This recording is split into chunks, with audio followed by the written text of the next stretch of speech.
Okay. Welcome, everyone. Today on Music Explained, we're joined by Adrian Hardy, a nightlife architect whose world stretches from Atlantic City to Miami. As a DJ, VP host, and global connector, Adrian has built a career at the intersection of music, culture, and hospitality. Adrian, welcome to the show. Hey guys, thanks for having me. Welcome. Happy to have you on. It is indeed. Now, I like to begin start at the very beginning of your career to get an understanding of how you first entered the music industry. I know that you started in Atlantic City, in Philly, as well as brought your way over to Miami as well. You've been in a DJ, a host. Kind of want to get a sense of like how you really began your career that made where you got to a point you made a decision where this is going to be something you want to see yourself doing full time and as you grow to the person you are now. Absolutely, and happy to share that with you guys. I appreciate you guys having me on, and I always love talking about these topics. Really passionate about hospitality. Really passionate about how that applies to the entertainment industry, and guest experiences, whether it's in a dirty dive bar or like a polished, fancy casino nightclub, the world over. But yeah, like to rewind pretty far back, like as a kid, I was always collecting music, always like listening to radio shows. Like I wasn't really allowed to have cable TV or video games growing up. So the outlet was like my dad's record collection and, the radio that was always on, to the point where like I didn't like what my parents would listen to. So I would get like a boombox and go listen to the radio shows in another room. What Um, was it they were listening to? I yeah, gotta ask. my dad's a big reggae head. Okay. Yeah, Wow. so I'll talk about that in a bit. Like DJing is very much about knowing your music and like mastering certain genres. Like if you're a hip hop DJ or if you're a house DJ, like that kind of music very well. And I fell into DJing not on purpose. It was very much an accident. And I'll tell you how that happened. But yeah, like so, my parents would listen to a lot of blues, a lot of reggae, which I have a lot of appreciation for now. But like back then as a kid, like if that's all you're listening to, that's not what you want. So I was like tuning in on a little boom box in like another room in the house, like listening to Sublime that was on the radio, some of the hip hop that was on the radio, and like you could with the tape recorder you could tape different elements of those shows, so I would like cut mixtapes that way, and that's how I could have my own music collection kind of without paying for it as a very young kid. And it all kind of stemmed from there, and I could talk about how like CDs came about and CD burners came about. Like in high school and middle school, all my friends were like burning CDs and sharing them, so it was very much about um, you know, getting as much music as you could without having to pay for it back then. I remember those days making the Yeah, mixtapes up was yeah. It very was different than what we got going on it now. was really, really fun, and it was really different in terms of like a medium and like a process. But honestly, the idea is still the same.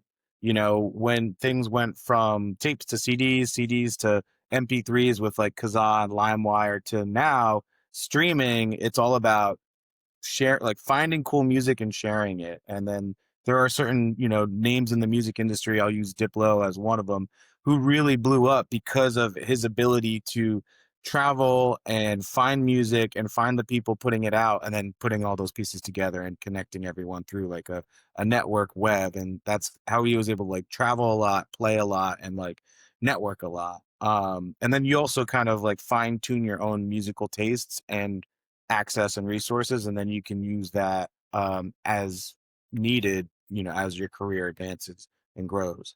But yeah, that's kind of like where it all started.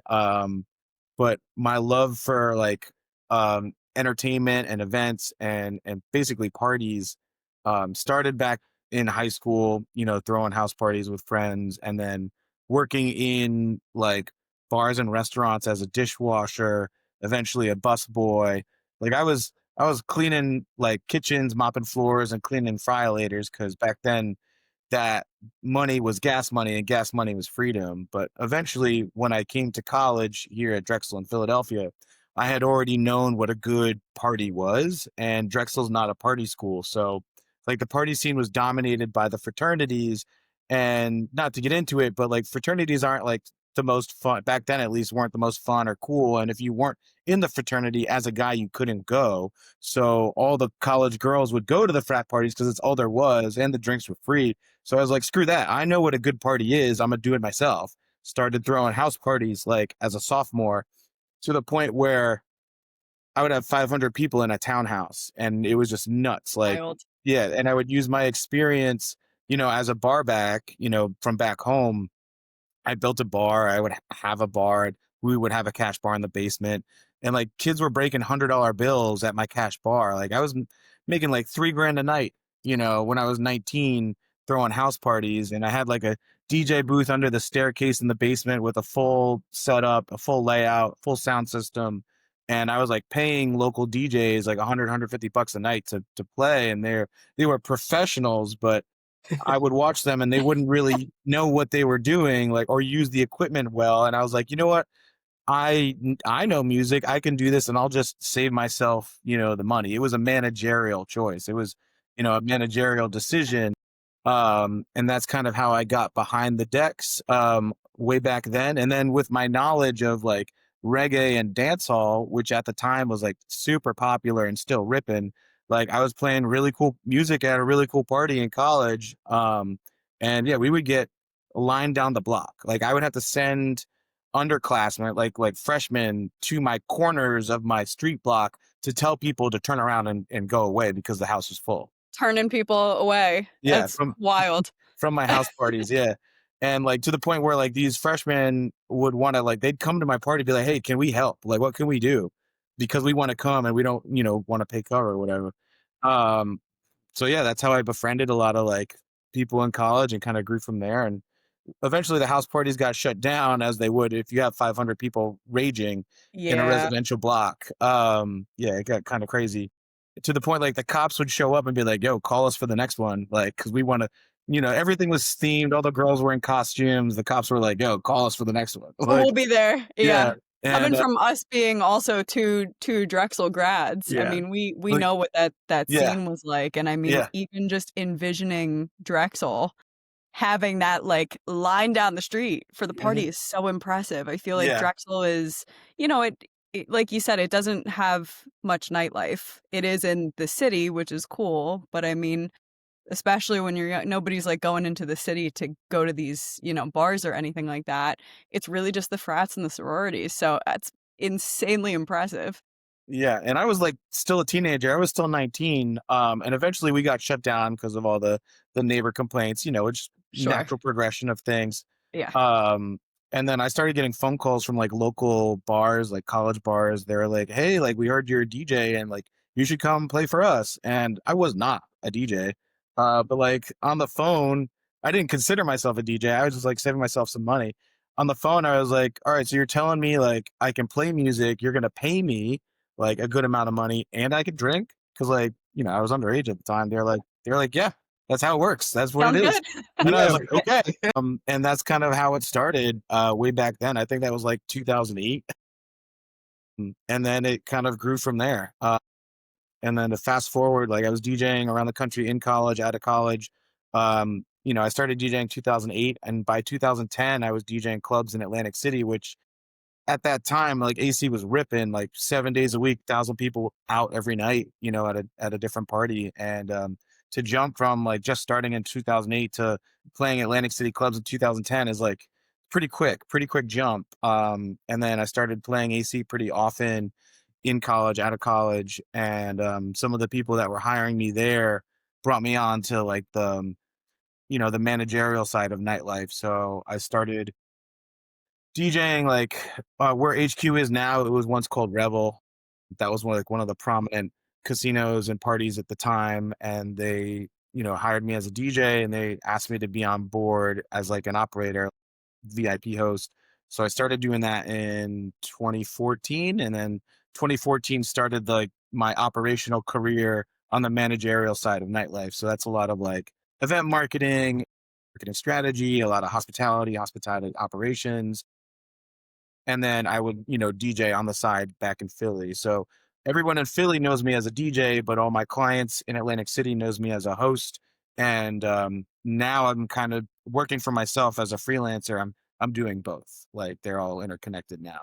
So yeah, that's kind of like the fast forward through the last, I'd say 10, 15 years. And it's been fun. It's been fun. Been Yeah. busy. The Yes. the music side of things and then the kind of operational managerial side Yeah. of things, it feels like they're just meshed so beautifully. It makes so much sense that those two things would go hand in hand. I mean, it's a wild story how you started just throwing parties Yeah. in your row home at Dirt Drexel, but basements. Yeah. it From dirt absolutely basements, yeah, at Drexel to like the world stage. Yeah. it's absolutely wild. I want to talk more about, your career on the operational side of things, because I know you were pretty instrumental. You mentioned HQ2, which is, still such a popular spot and has just incredible acts, incredible talent. When I think personally of, I grew up going to the Jersey Shore. I'm a Jersey girl through and through. But I mean, when I think of the popular spots to go, if you're going out at the Jersey Shore, HQ2 is the place that you want to be if you're going for, a day rave, if you're even going at night to go hang out. So, Mhm. I mean, I know that you were pretty instrumental in kickstarting HQ2 from the ground up. Can you talk a little bit about what that process was like? Yeah, I'll speak to that a little bit. I am removed from that operation now, and Atlantic City was really cool, really fun, really busy for a really long time. Unfortunately, now I don't think it's the same. I think just like the entertainment industry in general is kind of shrinking and shifting away from that, like, party all night long kind of vibe. When I started DJing and hosting in Atlantic City, you could go out every night of the week and run into 1,000 people at a party, like crazy party. Every venue had its own industry night, Murmur Mondays, Dust Tuesdays, the Pool at Harris on Wednesdays, maybe Haven on Thursdays, and then Friday, Saturday, like every place was ripping. And then Sundays was like HQ, the original HQ, and it'd be a crazy party every night of the week.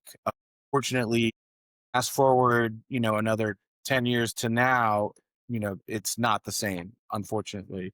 Whether it's the market itself, Atlantic City, which isn't as popular, casinos and gaming is in person isn't as popular, and nightlife and drinking in general isn't as popular with like the current youth. Also, having been there for so long and been behind the curtain, I think it's a result of a lot of operators and executives not prioritizing their guests, their staff, and their experiences as much or as well as they should. And I was there a long time. I saw a lot, did a lot. Proud of my accomplishments and my involvements, but it was really, really hard work. Like I was commuting to Atlantic City um, almost daily for about 6 years. I think when I That's a helped with, drive from Philly too. yeah, and I don't have a Like an car, I don't hour. drive. That's taxing. Yeah, I would take the bus and like door to door, it's like 2 hours down, 2 hours back. And I have a lot That's a of lot. Yeah, I have a lot of serious opinions about how big companies should take care of their staff, especially when you're working odd hours in and big environments with a lot of people who are very demanding and oftentimes very belligerent. And it's just, I'd get home 5, 7 in the morning on the weekends. And then in the summers, like, you stay down for the weekend. Like HQ2, I'd get to work at Friday and I'd sleep at my desk for 2 nights, come home Sunday. It's hard work. Like Saturdays were 20, 22-hour days during the summer, and the money was good, and that's why you tell yourself it's worth it.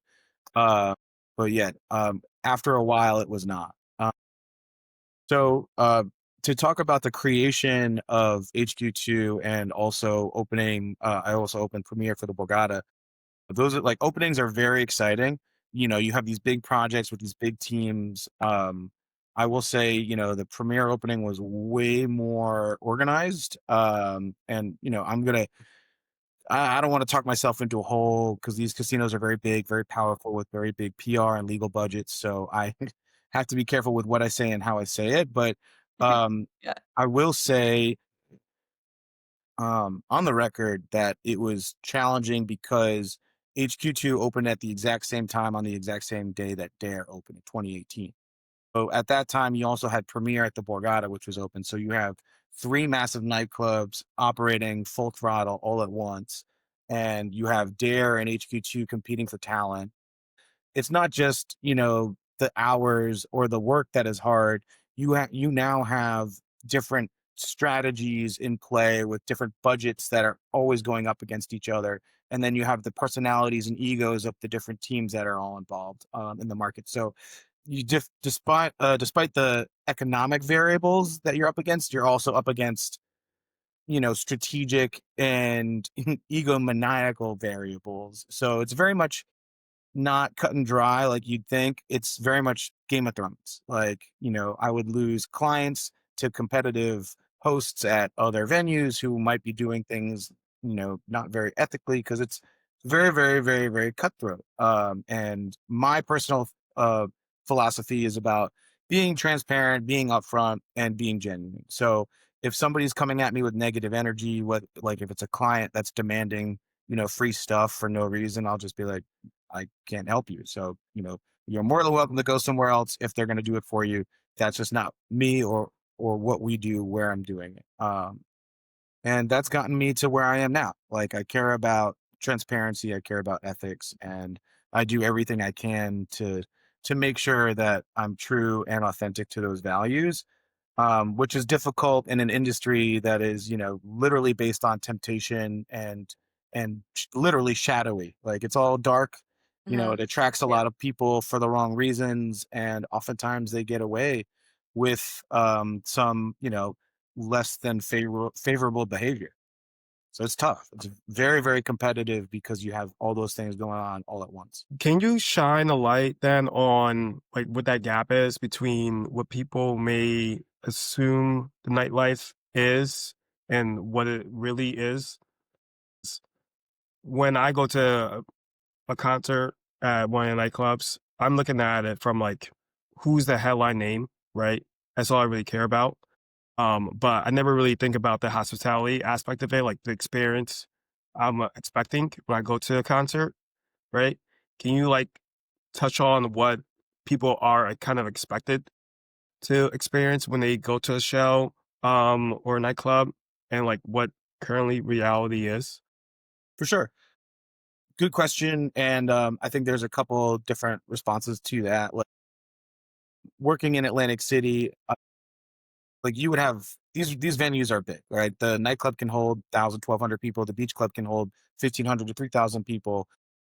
How do you fill that every day, every night, every weekend, every week, every month, every quarter, every year? It's very, very difficult. And then working with operators and nightlife personalities in Philadelphia, they're used to, these smaller spaces where 20, 60 people will fill the space. Atlantic City is very difficult and very different because not only are these spaces bigger, but nobody really lives in Atlantic City. The people going out in Atlantic City are just, they're there for the day, they're there for the weekend, whatever. And Visiting. Yeah. Yeah. yeah, there's no like residential population. And if there are, maybe it's seasonal in some of the beach communities or, people coming in from further away. So it's very difficult to get people there. It's very difficult to get them to stay there. And it's also very expensive to get them there and to get them to stay there. So, um, you know, I'm just taking like a step back from the question because it's a macro level approach, right? Like,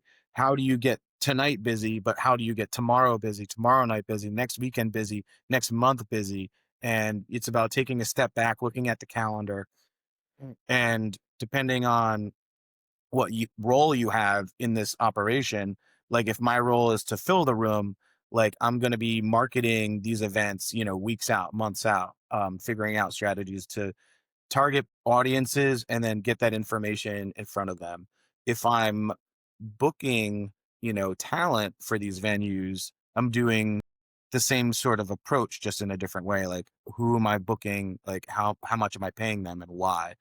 Based around like market variables and trends within them. So to now hone in on that question, like, as a guest, you come in, you think it just happens just like that, but it's a ton of processes, to make it seem easy and effortless. So you as a guest can come right in, like, you're not waiting in line very long, even though Like HQ, for example, you could have 1,000 tickets in the night. Like, how do you get, and like 30 tables at 10 people a group?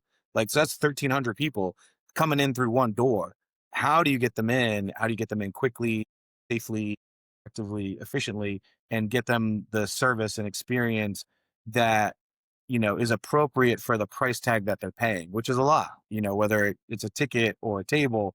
Like, how do you deliver a premium entertainment experience so much to the point where like they have so much fun, they spend a lot of money, say thank you, and can't wait to come back and do it again? That's how I look at my role, my job. Like, and that's how I've maintained relationships in the industry on my coworker side, my colleague side, and my client side, where it's like, how do you identify these audiences, figure out what they like and what they're capable of doing, how often they can come in, how much they can spend, and what they're comfortable with. I'm not trying to squeeze them for anything. I want to make sure that I know what they like so I can give it to them and be ready when they need it. Um, and then yeah, operate, like execute. Like, you can't have anything go wrong, because people are celebrating special occasions, like once in a lifetime experiences. Maybe they're bachelorette parties, birthdays, any sort of corporate meeting. Like, you got to be on your game, your top of your game all the time, every time. um so it's a lot, but once you get to a point where you have a lot of experience, handling these guests, handling these clients, and also operating these parties, you can, once you master every level of the game, you can kind of approach things with a little bit more confidence and calmness, I guess. Big of approach. Um, and something that you mentioned early on in the conversation about the struggles that AC is having with the current nightlife, things that are changing. Obviously, do you feel that is also having an effect in Philadelphia as well? I feel like, I'm not sure from your perspective, but I've seen more like nightclubs. I feel like it's closing, the new ones popping up, but not staying long, like open as long as they should. Do you feel like those same trends are happening in other cities as well? Good question, and that's an interesting idea. Because it's all relative, right? Like, different cities um get busier, different cities get slower for different reasons. Like, I see Atlantic City not necessarily as busy as it was 10, 15 years ago. And conversely, I'm seeing Philly busier, than in recent years, for different reasons. Like, this summer was one of my busiest summer as a freelancer I've ever had, here in town. I think it's because we have more people coming to Philadelphia. Like, they're moving from bigger markets, they're moving away from bigger cities because they're getting priced out or it's getting too congested. And maybe less people. So that's, one reason. Another reason, less people are going to the shore. Maybe because those new people don't know that's a thing, or maybe the shore, they're getting priced out of the shore because, so many people are going there. And I don't know if you've looked, like, it's expensive to go to the shore for a night, a weekend, a week. And it's busy. Like, it's very, very busy. So maybe people are either choosing to stay or maybe they're coming here. So that, I think, has added to this summer for me being very busy, busier than normal. But in terms of like clubs closing down, that is a natural, side effect of the industry. Just like restaurants, there's not much of a barrier, for somebody to come in with a big idea and a lot of money, be like, I want to own a nightclub, I want to open a bar. Okay, cool. You just, pay for permits and you open up. And then it's kind of like survival of the fittest, which is an oversimplification because you have a lot of people doing all sorts of things, whether they are very good at what they do and they're, they stay competitive, or there are people who are not good at what they do and they're competitive in a bad way. So all of those things exist all at once. And I guess my advice for anyone looking to break into that segment of the industry is just like, do a lot of research, watch a lot of the fluctuations, and once you get familiar with the flow of the industry, like the seasonality and the value of things like that, if you can find an opportunity, you'll be prepared to jump on it. One of my favorite sayings is like, chance favors the prepared mind. So if it's like you're trying to open a nightclub, maybe, find like do your research, find the best locations. And then when something opens up, if it's a good value, figure out why it's a good value. Could be not a good play, cheap doesn't mean good. And then, save up, jump on it, find your partners, figure out what kind of concept you have and how you want to kind of attack the industry within the market. But yeah, there's a lot that goes into it as opposed to like, I'm just going to open a nightclub. No, it's like a million and one things, and it's up to us as operators to like, be prepared for a million and two. Yeah. There's a whole, I know obviously I don't go out to the clubs all that much at this point in my life, but I mean, admittedly, you think about the fact that when you're the person walking in the door, okay, everything's going off without a hitch. Like everything looks good. Like drinks are good, music's going, lighting looks great. Like you don't think about that. But I guess at the end of the day, there are all of these background variables that are occurring that we, as the consumer and the guest in the space, you're just paying to be in the door and paying for that experience. Well, you're on the back end curating all Yeah. of that. Well, sometimes like Philadelphia, if you'd haven't noticed, it's not Miami, it's not Chicago, it's not DC, it's No. not New York.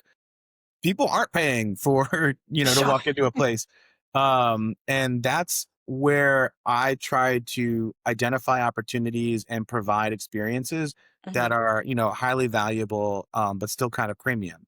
That's what I'm passionate about. Like I'm utilizing my experience in these premium spaces, which are definitively and by design inaccessible to a lot of people, whether they're far away, maybe it's Atlantic City nightclubs and a casino, or maybe it's, Art Basel in Miami or Formula One in Austin. They're hard to get to, and they're expensive. So I try to, I purposely identify those opportunities and try to like get involved as a professional at either level, as a DJ, as a host, whatever. So then I can figure out how these things exist and how I can bring back different parts of them to Philadelphia, because I do think that there is a demand here for people, young and old, that want premium experiences. I do execute different or I try to execute different premium concepts.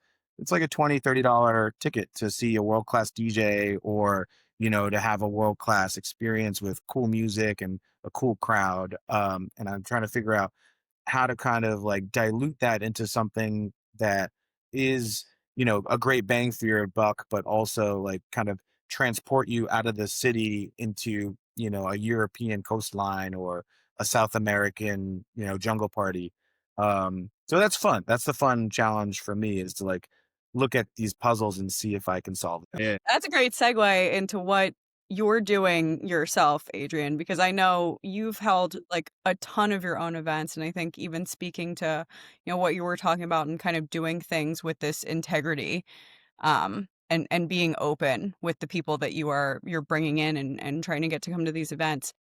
I want to talk more about like the curation from your side of what you're doing now and some of these more recent events and some stuff that you have upcoming. I mean, I know you recently had the Spritzadelphia, which I'm sad that I couldn't make it to because I love an Aperol Spritz, but I want to hear about that. I know upcoming you're going to have F1 event in Austin, which you just touched on. Like, tell us a little bit about what's going through your mind when you do those. Just kind of like looking at my annual calendar as I don't know how to explain it, but basically to fill in all the gaps strategically. So sometimes like you'll have like, Halloween's going to be busy, New Year's Eve's going to be busy. So do I want to be local for that, or do I want to be away? And then, okay, so now once we figure out those pillars, how do you kind of fill in the gaps between those? And F1 Austin is a great example. F1 Austin, I think, will be my seventh F1 project in 3 years.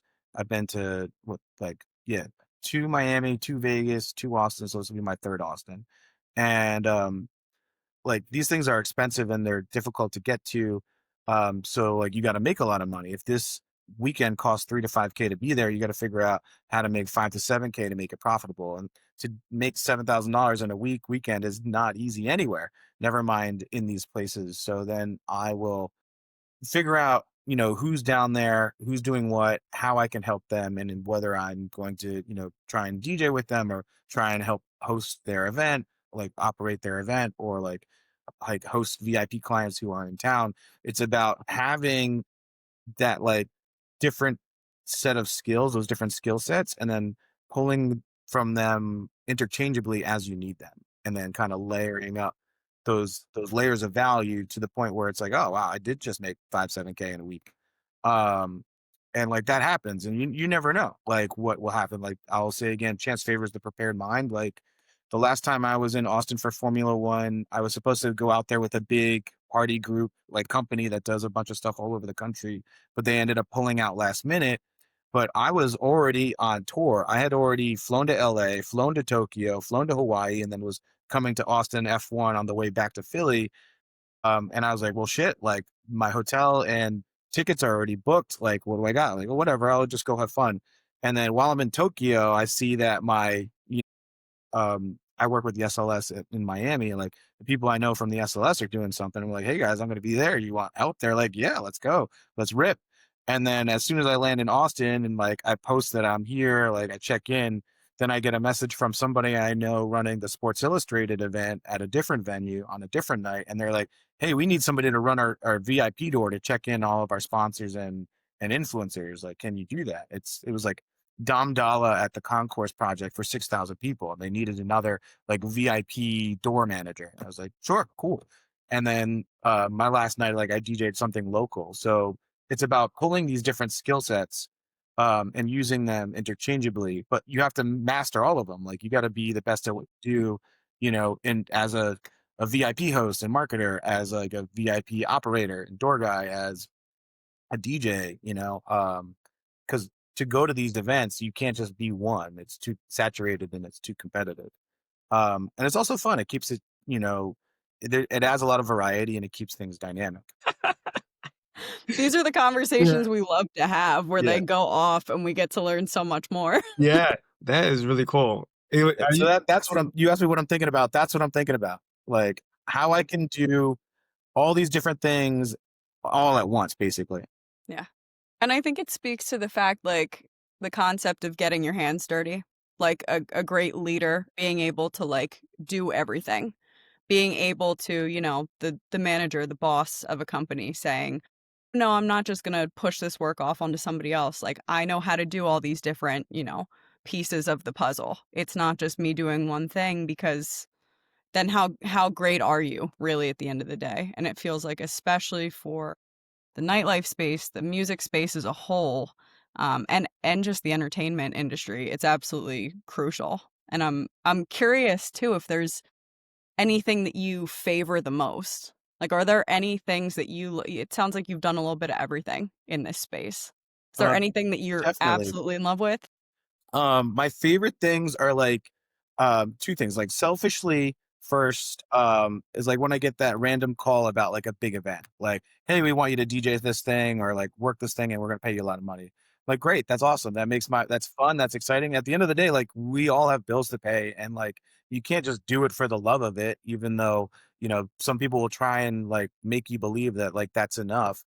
It can be, if your bills are paid, if your family is fed, cool, like great. I'm glad that you have a hobby that you love and can, satisfy you in that way. But I, work for myself. I don't have the luxury of, falling back on a comfortable salary or anything like that. And it is, very much at times a struggle, because it's competitive and we're all out here trying to eat.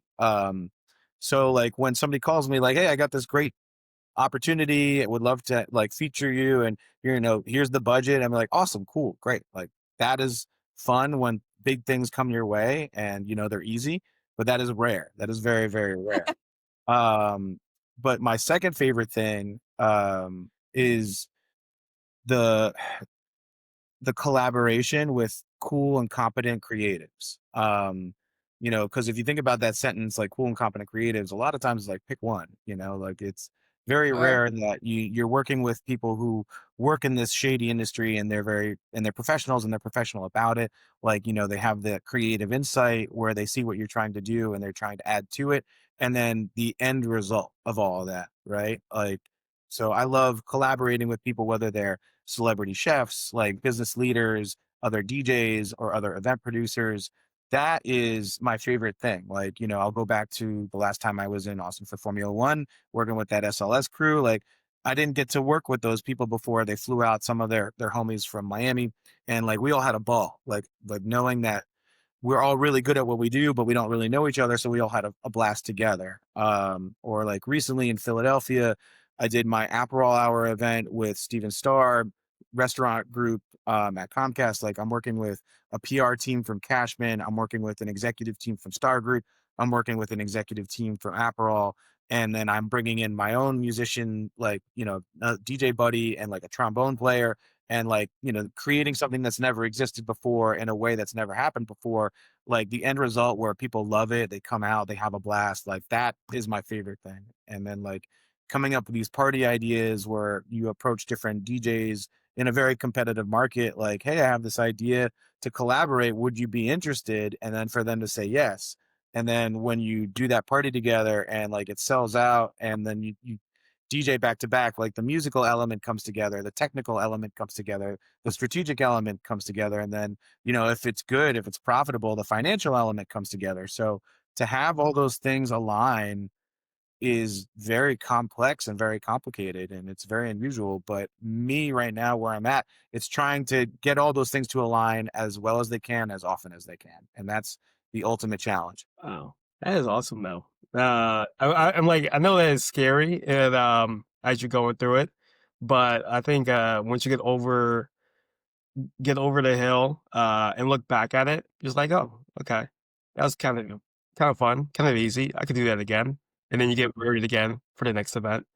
Um, it's And you forget too, you do so much, like it's very easy to forget about all the work and effort that goes into this stuff, and like yeah. all the people that you've worked with or helped. Like one of the things I've been trying to do at my big shows is like I'll print the posters, I'll print some extra posters, and then I'll have like the DJs that are involved, I'll have them Mm, sign it. So, and then I'll try and give that to the DJs that are involved, because I might not be able to pay them what they're worth, but here's a memento of this memory and project that we worked on together and we crushed it. So, yeah, to your point, that's something I like to think about and try to quantify. Because like when I'm sitting on my couch with my coffee on Monday mornings, it's always about what's next and what's coming up and what's ahead, as opposed to like, hey, like, I did this and I crushed this. Like as soon as that big party is done, you mhm. kind of like forget about it. And I struggle with imposter syndrome sometimes. So it's just like I'm trying to think of ways to like kind of keep my self-esteem afloat, because it's a very cutthroat industry and it moves very quick, and it's very easy to forget all the work you've put in and all those, accomplishments along the way. Um yeah, it's tough out there. It's tough. Competitive industry at the end of the day, absolutely. But I mean, from everything that you've been able to do from starting at Drexel and getting to here, like it's absolutely clear that I mean, this is the space for you, and you've been able to successfully pull off these events, whether it be, events that you're hosting, whether you're partnering with somebody else, and you've been able to do it across not even just the United States, across the world. I think we can all, like, at the end of the day, kind of be our own biggest critics, and it's hard too when there's, these, I guess, additional factors that go into it, People are looking at the economy right now, and maybe that has, something to do with why Atlantic City isn't popping off the way that it was, 10 years ago, why even the Philly scene maybe has, dips and it comes back up. But it's tough to do the repeatability, which I think that you've definitely successfully proven that you can do. Yeah, it's all about being consistent and being reliable. Longevity is the ultimate success. It's not about being like the coolest or trendiest or the most viral. Like if you don't master skill sets in, have a lot of resources and relationships to back them up, prop them up. Like say you do go viral, say you do get that song or that party that really takes off. If you don't have the skills or resources to support it, that virality, that trendiness doesn't go anywhere, right? So it's all about building skill sets, building resources, building relationships, so you can continue to create opportunity for yourself without necessarily relying on, your environment for your success. And then, you know, I believe building towards and achieving longevity is like is the ultimate goal, right? Because then you don't need anybody else. You don't need to rely on anybody else. If things go right or if things go wrong. Like if things go right, you can dictate your deal points better. You'll have more leverage. And if things go wrong, you'll look back, be like, all right, what in my bag of tricks, my bag of resources can I pull from to continue moving forward? Um, and that's how I'm able, because it's all about translating, right? That's how I'm able to bounce from one segment of the industry to the other, whether it's headlining a show or hosting a show or like producing a show. I can jump and jump and jump and jump. And that's kind of what keeps me moving forward, keeps that momentum going, because it's about building that momentum and then having the infrastructure to capture it so you can direct it strategically. Because, like, for example, the Spritzadelphia or the Aperol Hour events that I do, that, it wouldn't have happened if I didn't have the skill sets to execute it and the relationships with the people involved in the beginning to say yes. And also, like, the body of work behind me where I can be like, hey, this is who I am, this is what I've done. And then I've also, like, I have it in a package where I can be like, here, take a look at what I've done. And then those people in those places of decision making can be like, oh shit, all right, cool. That looks good. I trust this guy.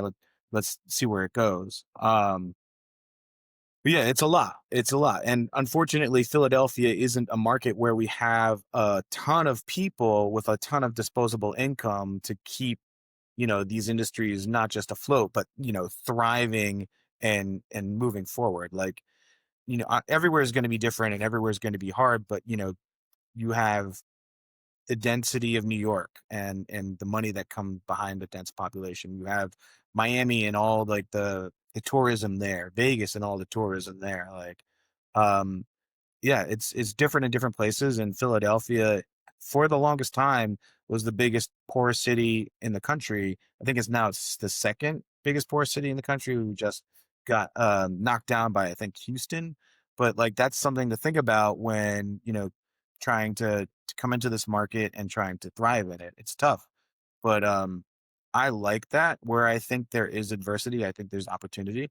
Because it's so tough to do these things here in Philly, I know people want them, they just don't get them. So I'm trying to kind of like tackle that area of expertise that I think a lot of operators and event producers haven't really been able to tap into just yet. But it's getting there. Like there's a lot of great party promoters, event producers, DJs that are doing an amazing job. And in this hypercritical and hyper competitive market of Philadelphia, I think it's producing a lot of really cool and really competent personalities here. Yeah, I would agree to that point because I've seen like the parties grow in Philadelphia for the last 7 years I've been there. Uh, I'm seeing a lot more like DJs who started at DJs playing at nightclubs or bars start create their own unique party, right? Think of like Ben Arsenal, uh, Dresden events as well, where started out DJs, but then create his own party, this own unique experience as well.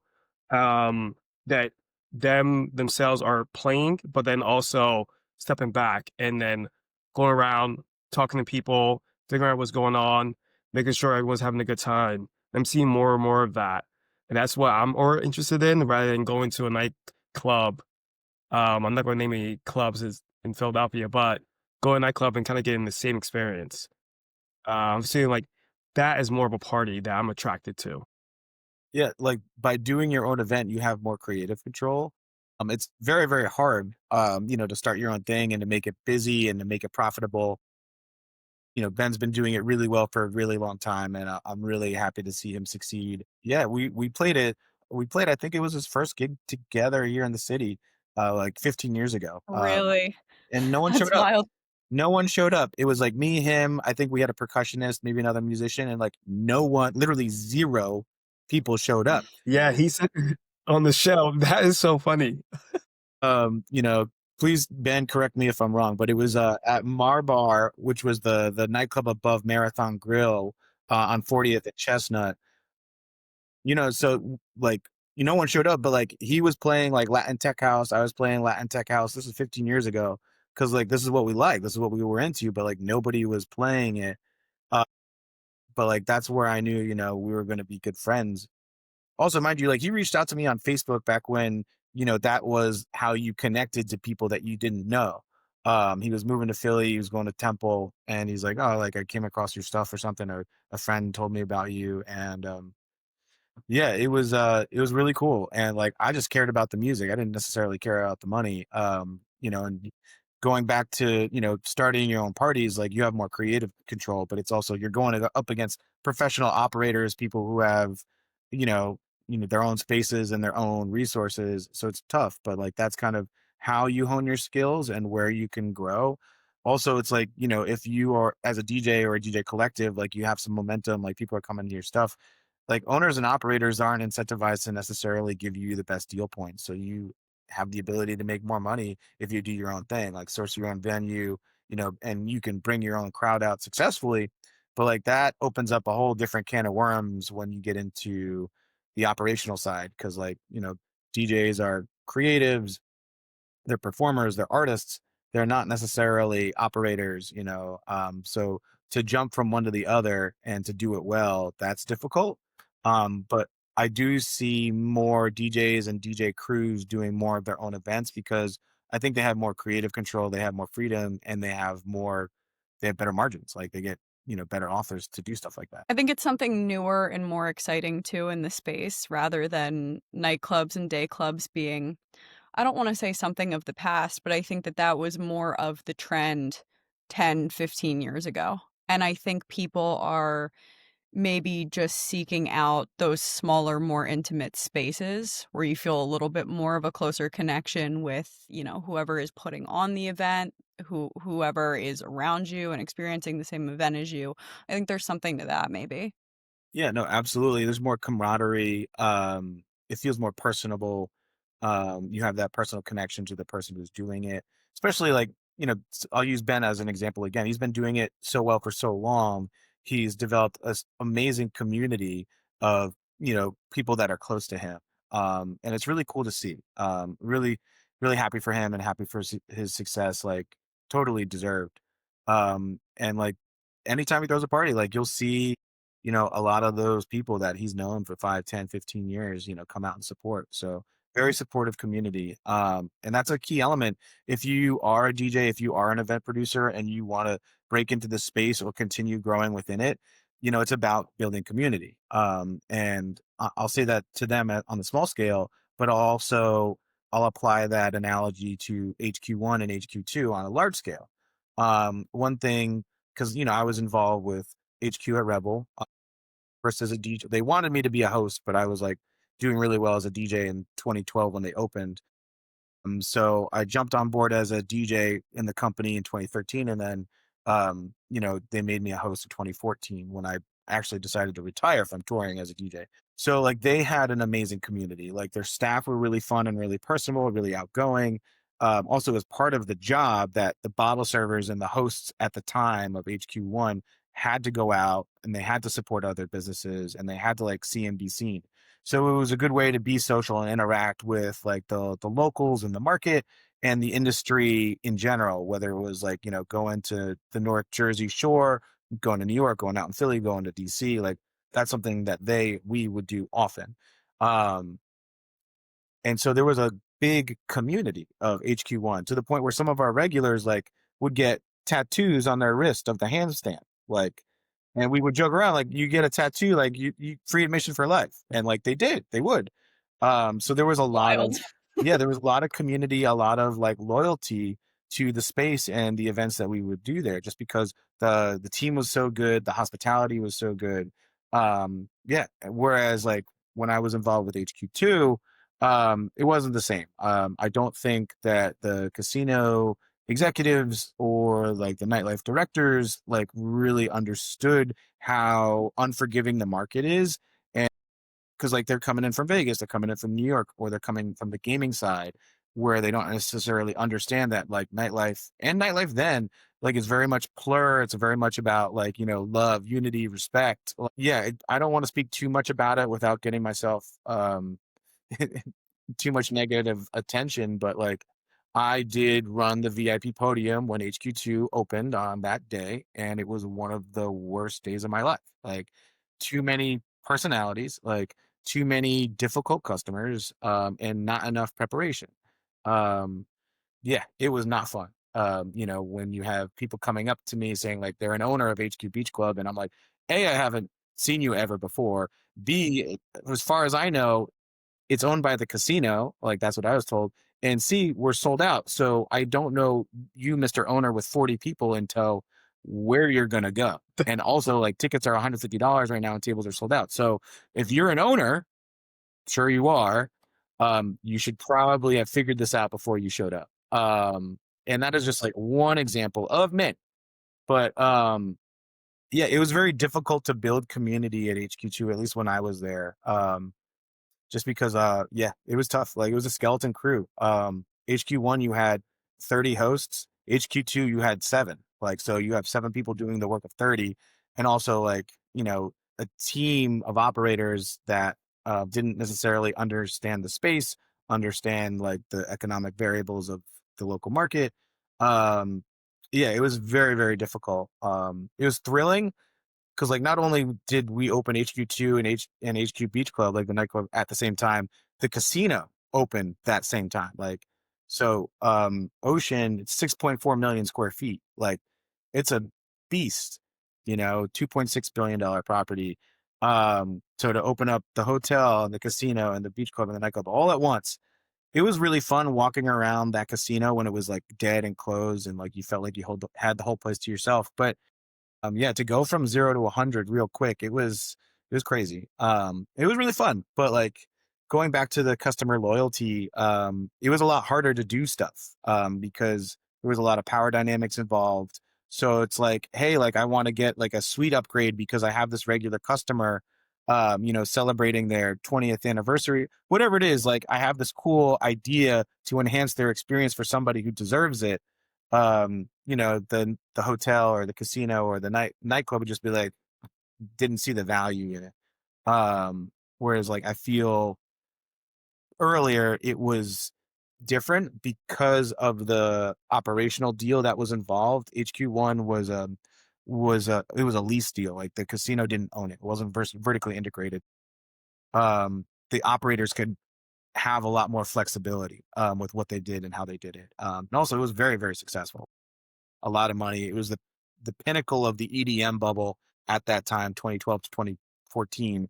So yeah, it's very, very different. Like, the comparison is there, but it's tough. Also, like, I wish them the best. I want to see people succeed, especially in such a difficult industry. But I am leaving that time in my career behind me for some very good reasons. So right now I'm a lot happier, a lot healthier. I'm not commuting 4 hours a day to be yelled at by guests and oftentimes coworkers. Like, I would not recommend corporate nightlife unless it was in a very happy and healthy and professional work environment. Yeah. That absolutely has to take a toll on the mental health at some point, because I could only imagine just the amount of tasks that you have to accomplish. And like you said, skeleton crew, when you're doing the work of, 30 people and you're splitting it between 7, that's a whole lot. Something that I'm curious to ask you personally, Adrian, based off of, those experiences, and not just there, but as a whole, some of those maybe more corporate sides of the entertainment industry that you've worked in. If you could go back to yourself back at that point when you first started off, like right after the Drexel years, with all the information that you have now and everything that you've learned now in your career, like, is there a piece of advice that you would give yourself or something that you would tell yourself? Man, that's a really good question. And it cuts pretty deep. No, like looking back at that time, like I worked so hard and I had the energy to do it. um, I was just having fun. I was really passionate about it and passionate about people. I love meeting people, love taking care of them. And at that time, like everything was still pretty new to me, so it was very exciting. Going back, I don't know. I think I'd probably be a little more financially responsible. Yeah, that's probably the best advice I would have saved. Or I started saving. I think around 30 years of age, like I was still DJing, I think up until 26, 28. And it's tough because like DJing doesn't pay very well. There's not a lot of Mm, stability, like maybe even get a part-time job. Um, yeah, that's probably what I would recommend because that's what I recommend to young DJs now. I'll be like, hey, like, whatever it is, 20 bucks a week, 50 bucks a week, 100 bucks a week, whatever you can, put it away. Cause that's when I am faced with severe adversity, that is what's saved me. It's what's helped me. Like um, so I don't know if you guys recall, Revel went bankrupt and closed in 2014. So I was working at HQ as a host. If I didn't have any backup plans, I would have been shit out of luck. Fortunately, I was able to fall right back into DJing and then fall right into some new gigs like later that fall. I helped open a club called Coda in February 2015. I don't know if you guys remember that. I remember that name. I was never there, but I remember the name. Yeah. Yeah, it was a lot of fun, and I do miss it. A lot of good memories same. there. And then the fall of 2015, I was asked to help open the Fillmore as part of like a VIP hospitality initiative. And then, the spring of 2016, I went from the Fillmore to premiere at the Borgata. So fortunately for me, I was able to hop along pretty quick. But there were others that maybe didn't have as much professional experience or weren't interested in staying in the industry. But like, if it wasn't for that momentum and like the confidence, the financial confidence behind it, be like, all right, I can hold out a little while to now. I worked really, really hard for a really, really long time, paid off my student loans cash and like continued to save through my career as it progressed. So the last 3 years after I left Atlantic City, I had money in the bank that I could lean on, invest in my business ideas, and that's kind of, yeah, helped me get to where I'm at now. So having that financial independence and security like that, I think, not living paycheck to paycheck has been kind of what propped up my success at where it is now. That's awesome. That's that's really, really encouraging to hear. I bet many young DJs hearing that advice uh, will actually follow it, knowing like what you've gone through and like what the hill they'll have to take to make sure they get to the top. Uh, what has kept you grounded? Because you mentioned the struggle, difficulties of nightlife, the long hours, the constant pressure. What has kept you grounded along this entire journey? Love that question. Most directly, I love being outdoors. I go on like 20, 30-mile bike rides pretty consistently. That helps me clear my head. It gets me out in nature. Yeah, it's crazy. Like it's like two and a half hour Impressive. ride. Yeah, it's I'm It's thinking fun. I'm like doing something crazy when I go for like a 2-mile walk, 20 to 30-mile bike ride. It's amazing. It's fun, like, because I mean, I carry a lot of stress, I carry a lot of anxiety, like, these things, these environments and these conversations are often very chaotic, very stressful, and a lot of times people, maybe they're yelling at you or you're thinking about, like, "Oh, like, that situation was how could I have handled it better?" So instead of overthinking, I like to put myself out in nature. I don't like going to gyms because 'cause they're kind of claustrophobic, and I also don't wanna talk to people because they always ask me, "Oh, what do you do?" And then you have to explain this entire interview.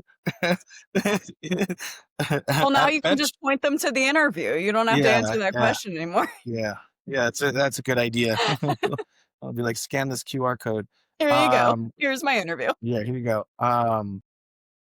Yeah, so and also, like, I'm also at a point in my career where I have to be very protective of my energy because I have very valuable, relationships, very valuable resources, and a lot of times people who often aren't well-intentioned just want them for themselves, they wanna take advantage, so I prefer to, like, keep those directed through the appropriate channels of, like, "Hey, meet in public, meet at one of my events," follow my Instagram, and then that way I can vet people a little bit better.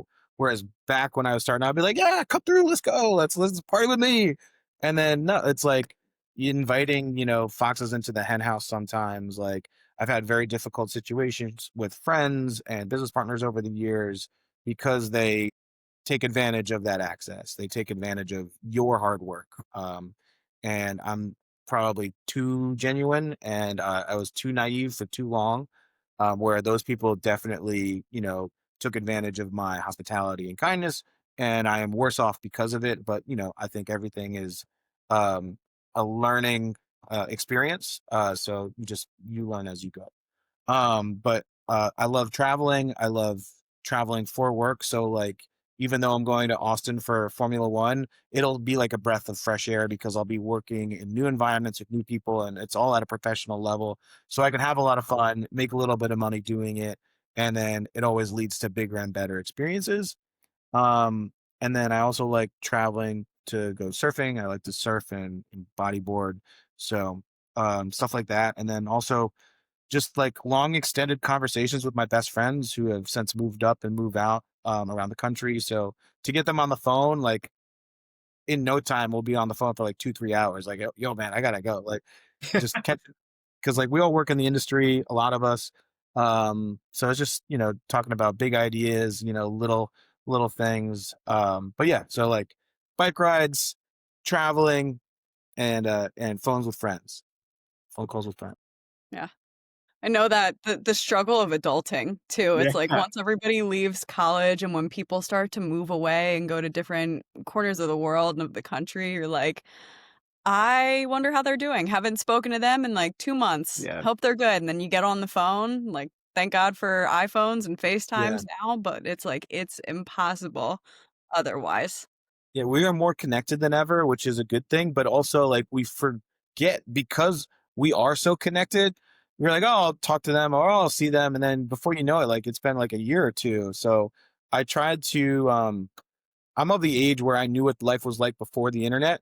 So I try to kind of like put myself back in that headspace is like, oh, if I want to talk to them, I should call them. Like, I shouldn't assume that A, they're too busy, or B, that they're always going to be right there. It's just like, no, like have that phone call, have that conversation, tell that person you're thinking of them. And I try to do that. That's really good. That's a really good advice to follow. I need to do that more because I forget. I feel like for me, because we are so connected, especially on social media, that you are like keeping tabs with your friends because they're posting. You see things that are going on in their lives. Like, oh, I know what's happening with so and so, but you really don't unless Yeah. you actually connect with them and they tell you like what's happening behind the scenes, where you actually get an update on like what's going on in their lives, and actually feel connected for real rather than Yeah. virtually. And even like professional contacts, like I just try to like text people or DM them when I think of them. Like I'm connected to a lot of like high profile DJs, a lot of like booking agents, a lot of club owners. Like, all right, here's a crazy example. Spritzadelphia, I hired Yasay Ali, who's a super talented musician. Like we worked together at Time. Time's an amazing jazz cafe, and Yasay like was on Snack Time for the longest time. I think that's kind of how we really connected because I booked Snack Time for like a block party years ago, and he is currently on tour with the Jonas Brothers. So I originally wanted Yasay to play Aperol Hour, and he wasn't available. So I got like a trombone player, Michael, who was amazing, and really loved having him there. So then I got Yasay to play Spitzadelphia, and Yasay was in town between touring. Like they just did like the first leg of the tour. He came back to see family, and they were about to go out. So Yasay and I like caught up, and then he's like, "Oh, I'm gonna be out Pacific Northwest." I'm like, "Great! I know people in Portland that I can send to your show, and then I know club owners in Vancouver that I met in Miami back in the day, the first Miami F1. So like I reached out to these club owners in Vancouver. They go like my buddy Yasay, he's on tour with the Jonas Brothers. Like, can he come check you out or maybe even play a gig if you got room for him? And they're like, yeah, that's cool. So I haven't talked to these people, in ages. And now it's like you have created Yeah. this cool introduction at the least, or a big opportunity at the most for Yasay, for them, and for yourself. And the club owner is like, oh, we got to get you to DJ out here. I'm like, okay, cool. I would love to go. And so now you just not only like you created this doorway for yourself, this doorway of opportunity that always existed there, but we always forget that it's there. Right. And so was able to put a bunch of cool stuff together just off the cuff and like from my couch, connecting all these dots. That's really fun. I think that says a lot about the importance you kind of touched on before, like the importance of kind of being intentional in this sense of like who you keep in your crew and making sure you have genuinely good human beings in your circle and that are part of your network. Because otherwise it's like, how are those cool moments supposed to occur? It just happens so naturally with the people that you've met and that are awesome people in the industry. That's the importance of relationships. That's the importance of like integrity and reputation, which I think boils down to like doing or saying what you're going to do and then doing what you say. That reliability that like comes through over time through your body of work. Where I can call pretty important people, be like, "Hey, I have this idea, or I have this like favor to ask," and or maybe I'm not. It's not just about helping me. Maybe I can help you. Like my buddy's in town and I think you guys could do some cool stuff together. And at the very least, you set up that introduction, you set up that conversation, you're like, all right, guys, take it from here. I love doing that. And I'm really proud of, having that kind of effect on people or like in the ether where, if you guys want to go to, South by Southwest in Austin, I can send you to some great restaurants and you'll get great treatment. I can get you into some cool clubs and you'll be good. I take care of a lot of people in Miami very, very often, whether they're influencers or girlfriends or, table clients, like whatever it is you need, I got it. Like, let me know and I'll be happy to point you in the right direction. So I think a lot of my success is built on the ability to get difficult things done well or like done easily. And that's why I'm still in Philadelphia because I have a lot of that impact here. And it's a cool place to be based. And then you kind of like expand outward. Um, but yeah, to your point, like genuine people are hard to find. And the older I get, the harder it is to find them. So I do rely on some of my favorite friends from Drexel back in the day. Who I was just like thinking about recently, like some of my friends from college are like killing it. Like um a buddy from Drexel, like who sold me my first DJ mixer my freshman year to use at those house parties I told you guys about. He was just listed in Forbes. Like he bought the company that owns all his restaurants. Like it's just crazy. And I could Wild. send you that. Yeah, I could send you that right up. My best friend from Drexel, he's pretty high up at a hospitality group in New York. Another close friend from Drexel, like it's pretty high up at JP Morgan. And I have another friend from Drexel that, he's pretty high up at Apple now. So it's just like, and even another friend from Drexel, like is fully retired. He designed some mobile apps and he's like completely, removed from the work game. So and these are people that we just connected off of personality and work ethic, not off of any sort of established success. So I was just thinking about that this week on my bike rides. Um how happy I am for them and how grateful I am to even know them and to be in their circles. Cause like, yeah, feels like imposter syndrome to me. Like I just throw parties. Yeah. Nah, I get that. Oh my God. That's crazy to hear that Drexel is just pumping out all these talented people. Talent. Look at that. Yeah, a lot of pressure creates a lot of diamonds, I guess. Yeah. That's the truth. We all know it from Drexel. Before we let you go, you mentioned earlier about like building this toolkit uh, across your like career that help you to kind of like weave away through like DJing, hosting, or creating events.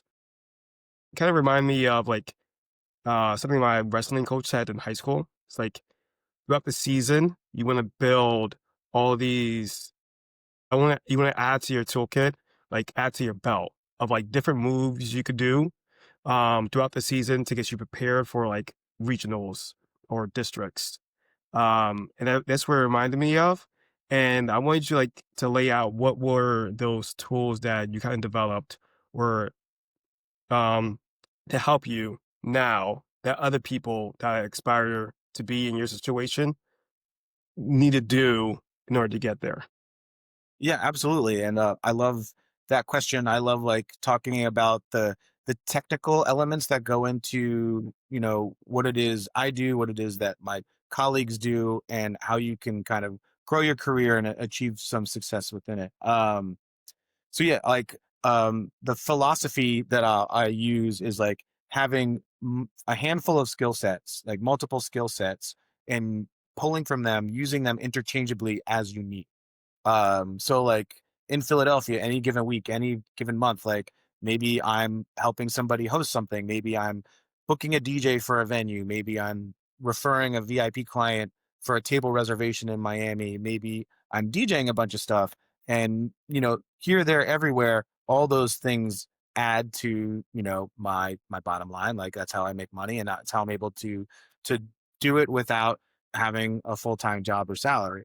And it's taken a lot of work, a lot of time to build up to that. But like for these big involvements, like Formula One, Super Bowl, I'll use a Super Bowl as a new example. Um, like I was able to get booked to open for Diplo at the Super Bowl in New Orleans in February. So I got down there, and I wasn't getting paid. Like this was not a paid gig. But I knew how expensive it was going to be to get there, stay there, because the Super Bowl is like one of the busiest like event weekends all over in the country all year. Um, so I was able to call on some contacts, some brand contacts who were able to sponsor my flights down there. And all right, great. That's like a big chunk of change that's taken out of my bottom line. And then, maybe I can get some other gigs. Maybe I can book some tables for VIP clients. Maybe I can, sell some tickets and make a rip. Maybe I can take care of some people and maybe they'll tip me. And it's like, getting that bottom line lower and getting that revenue higher, so hopefully you can expand your market. But like I wouldn't have been able to do that if I didn't have the experience from working F1 Super Bowl years past, putting myself out there, taking those risks and figuring it out.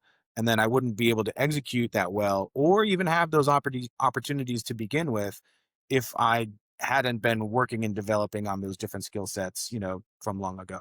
um I'll use another example. When the Eagles were playing the Super Bowl in Phoenix, like it was also Waste Management Open. So I knew a lot of people were going to be out there for the golf tournament, and I knew a lot of people were going to be out there for the Eagles Super Bowl. So I just said, what the hell? I booked my flights in advance as a way to save money. Because what happens is like all these operators are and event producers are relying on all these super fans to not buy their hotel or tickets until their team makes it, which is just economically a dumb move. Like, I don't care who's playing. I'm going to book my flights 6 months in advance because they're going to be $200-300 instead of 600 or 900, especially if the Eagles make it. So like, that's one way to keep the bottom line low. But my point is that like, if you have this experience, if you know it's going to happen, you might as well help your future self by, like committing now. Like, I think a lot of people have that fear of commitment to anything if it's a bit, especially like an expensive decision. So anyways, save myself money doing that. I had a friend from Drexel who owned a house there, rented a room from him for cheap, saved money doing that. And then worked like some events, made some money doing that, and then put my own party together the last night because I knew so many people from Philly, I might get 30-50 people out. So I made some money doing that. So it's all about like chipping away at that bottom line and adding layers to that top line. So hopefully you can expand that margin. That's the gist of like utilizing that experience, but like you got to put yourself out there. Like you got to take that risk and take that leap. If that's what you want to do, you got to figure out how to put yourself in that environment first, like to begin with. And then that's when you can like look around and be like, oh, I like this, I don't like that, oh, that's expensive, or I wasted my time doing that.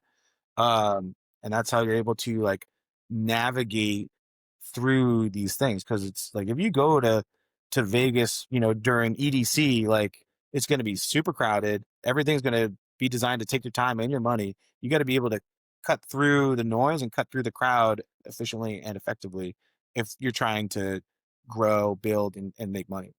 If you're trying to have a good time, do whatever. I'm not going to tell you what to do. But like for me, it's like I'm crushing it, and then I'm out. And then on to the next one. Crushing it, out.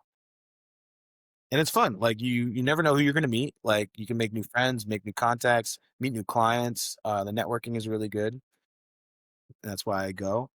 And yeah, it's also like when you come back to Philly, like people take you more seriously because like Philadelphia, I don't think there's that much awareness of like what everyone's doing. Like I'm brushing, like there's some great talent here, great DJs, great operators, great, you know, event producers, but because Philly is so tough, everyone kind of writes each other off. Like, yeah, whatever. Like, I don't take you that seriously. Like, I know professionally touring musicians, professionally touring DJs here that like barely get a couple $100 to play a gig, but then they'll go play like a sold out college event in, you know, the Midwest, or, you know, they'll go on tour with the Jonas Brothers, or like they're playing with Adele in Vegas. And like, you just wouldn't know because they don't get that kind of recognition here that I firmly believe a lot of them deserve. Yeah, you know, that was the thing. I'm not surprised though. Uh, Philly is a tough city. Yeah, it's a gritty city. Yeah. That's why we love it. That's why we love it. I mean, there's so much to process and take in. You've given us so much incredible information. And Yeah. just to wrap up, one question that we absolutely love to ask everybody is kind of a two-part question. So piece one to this is, what is one piece of advice that maybe somebody gave you or you heard somewhere that you would give to somebody that is trying to maybe follow your path for a career and what they want to do? And on the flip side of that, what is advice that you were given that you think is bad advice you would not give to somebody and you wouldn't take? Okay, cool. Love that. And answer comes right to mind for the first part. And it kind of follows up on something we were touching on earlier, like the technical elements that go into building success and building this career. So keep track of everything. Like do the data entry, or come up with systems that'll do it for you. So I've been able to build a brand, I've been able to build momentum, and I've been able to extract success from data entry. Like I kept track of every contact, I kept track of their name, their phone number, their email, and I did it line by line. Like um, every week in Atlantic City, you know, the 6 years out, 8 years I was a host there. Like I would come in and just sit at my desk, and then like all the leads I had, like from every platform, like Instagram, Facebook, email, however they came in. If I had any referrals from that weekend, I would just scrape that data and put it into an Excel spreadsheet template that I had. And that's how I would be able to um, capture, you know, that data, that information, and also project like when these people are coming in. Maybe they're coming in this week, maybe next month, maybe it's 6 months from now. And then just over time, you know, those tens went to hundreds to thousands, to the point where I now have a database of like 16,000 VIP client emails. I have like a national database and I have a regional database, and I've been able to extrapolate and expand off of that. So that's how I'm able to kind of have my brand kind of precede me when I travel. And that's kind of how I've been able to build and develop momentum over time from project to project and event to event. And that's like along the same lines of telling DJs, hey, like save some money. And like the saving money is not a big thing. It's not like, yo, you know, invest in crypto right now, bro. No, it's like put $50 aside a week, you know, for a travel fund. So when you do get that gig, you know, in Berlin or in Ibiza or in Tulum or even Miami during Miami Music Week when it's the most expensive, you know, have like a couple $100 in the bank that's not going to crush you. So you can just buy those flights right now when that opportunity comes up. So to the same degree, it's like if you're keeping track of everything now, you know, lots of little layers, lots of small effort leads to big impact.